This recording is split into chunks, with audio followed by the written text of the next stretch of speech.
आणि बुलेटिनच्या सुरुवातीला बातम्या आहे रोहित पवार यांच्या संदर्भातील ईडीच्या आरोपपत्रावर। आता रोहित पवार यांची प्रतिक्रिया समोर येते। ईडीचे अधिकारी बिचारे आदेशाचे धनी असं म्हणत रोहित पवार यांनी हा टोला लगावलेला आहे। ईडीच्या आरोपपत्रावर रोहित पवार यांची पहिली प्रतिक्रिया समोर येते। ईडीचे अधिकारी बिचारे आदेशाचे धनी आहेत असं त्यांनी म्हटलेलं आहे।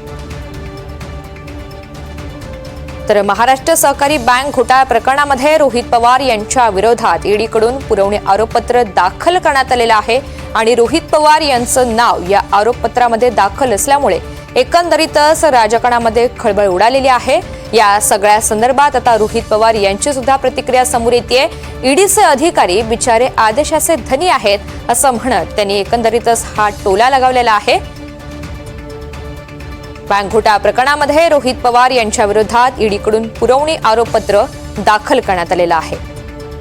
या सगळ्या संदर्भात रोहित पवार यांनी ट्विट केलेलं आहे। कोणाचं आणि काय ऐकलं नाही म्हणून माझ्या विरोधात ईडीनं कारवाई केली हे जगजाहीर आहे। याबाबत अधिक सांगण्याची गरज नाही। ईडीचे अधिकारी बिचारे आदेशाचे धनी, त्यांनी केवळ आलेल्या आदेशांचं पालन केलं आणि आता आरोपपत्र दाखल केलं म्हणजे तपास पूर्ण झाला असून ज्याची आपण वाट बघत होतो त्या निर्णयाचा चेंडू आता न्यायव्यवस्थेच्या कोर्टात आहे। कारण न्यायदेवतेवर माझा पूर्ण विश्वास असून यामध्ये दूध का दूध आणि पाणी का पाणी होईलच असं म्हणत त्यांनी विश्वास व्यक्त केलाय। विचारांसाठी कितीही संघर्ष करावा लागला तरी माझी तयारी आहे।